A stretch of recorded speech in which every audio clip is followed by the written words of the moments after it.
আসসালামু আলাইকুম, Sabina cooking house and blog থেকে স্বাগতম। আশা করি আল্লাহর রহমতে সকলে ভালো আছে। আজকে আমি মজাদার একটা রেসিপি নিয়ে হাজির হয়েছি, গরুর দুধ দিয়ে পায়েস।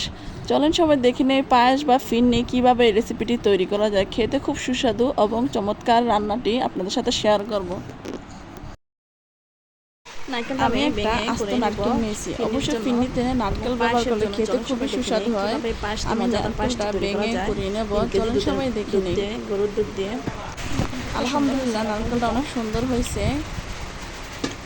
এখন আমি কুড়িয়ে নেব। এদিকে আমি দুধ বসিয়ে দিয়েছি। অবশ্যই দুধ ফুল আছে, নাড়াচাড়া করতে হবে। এখন আমি 3 কেজি গরুর দুধ নিয়েছি, দিয়ে দিচ্ছি 2টা ঠ্যাঙ্গা, এলাচ,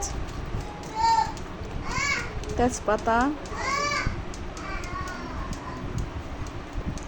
লং। এখন ভালো করে মিশিয়ে নেব। আর এদিকে আমি অল্প কিছু পোলাও চাল সিদ্ধ করে নিচ্ছি। অবশ্যই পোলাও চালটা আদা সিদ্ধ করে নেবেন।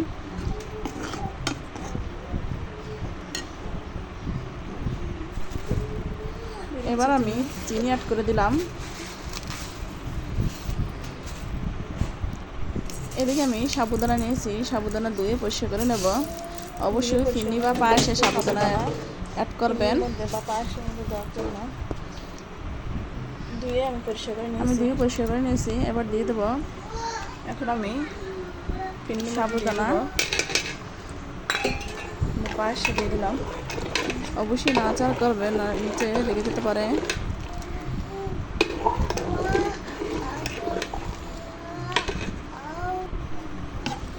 এবার আমি পোলাও চাল সিদ্ধ করা দিয়ে দেব। অবশ্যই আপনারা মেজবানি বা কুলখানি যাই বলেন, এবং বিয়ে বাড়িতে ফিরনি কিন্তু অবশ্যই সুস্বাদু একটি খাবার তৈরি করা হয়।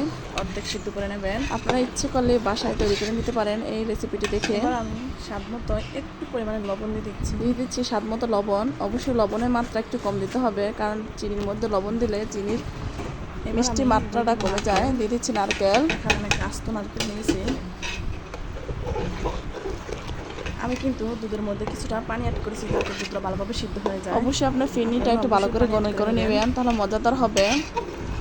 আর ফিরনি বা পায়েস একবার সহজ, যে কেউ এই রান্নাটা আপনারা রাঁধতে পারবেন। বা পায়েস সেটা ঠান্ডা খেতে খুব মজা, আর ঠান্ডার সময় আরও বেশি মজা, মিষ্টি খাবার জাতীয় খাবার।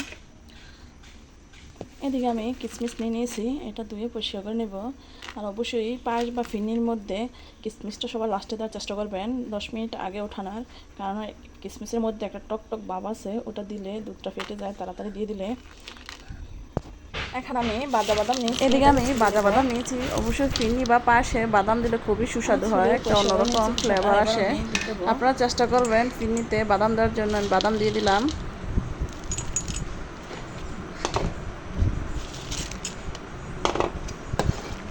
অবশ্যই নাড়াচাড়ার মধ্যে রাখতে হবে যাতে ডেগের তলিতে না লেগে যায়।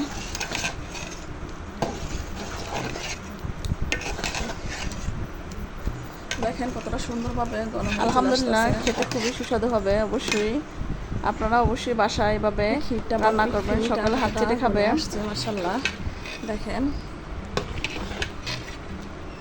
এবার আমি দিয়ে দেবো কিশমিশ। সুস্বাদু করার সর্বশেষ কিশমিশ দিয়ে দিলাম। অবশ্যই কিশমিশটা তোলার 10 মিনিট আগে দিতে হবে। অবশ্যই পায়েসে বা ফিরনিতে অবশ্যই বাদাম দিবেন, বাদাম দিলে অবশ্যই মজাদার হয়। আলহামদুলিল্লাহ দেখেন কতটা সুন্দর। এভাবে আমি আরও 10 মিনিট জাল করে নেব। দেখেন আমার বাদামগুলো কত সুন্দর দেখা যাচ্ছে, খেতে খুব সুস্বাদু হবে। আলহামদুলিল্লাহ আমার পায়েসটা রান্না শেষ। বা ফিরনিটা দেখেন কতটা সুন্দর হয়েছে, দেখেন কতটা গাঢ়, দেখেন কত সুস্বাদু। আলহামদুলিল্লাহ অনেক সুস্বাদু হয়েছে। অবশ্যই আপনার বাসায় এভাবে ফিরনি বা পায়েসটা তৈরি করে নেবেন, সকলে খেতে পছন্দ করবে। যে কোনো মেজবানিতে বা ঘরের কোনো মিলাদ বা ঘরের কোনো মেহমান আসলে আমরা এই ফিরনি তৈরি করি বা পায়েস তৈরি করি। আমি কিন্তু আজকে স্পেশালিভাবে আমরা ঘরে খাওয়ার জন্য তৈরি করে নিয়েছি। আমার মেয়ের অনেক পছন্দ পায়েস, এই জন্য সকলের জন্য দোয়া রইল। ফি আমানিল্লাহ।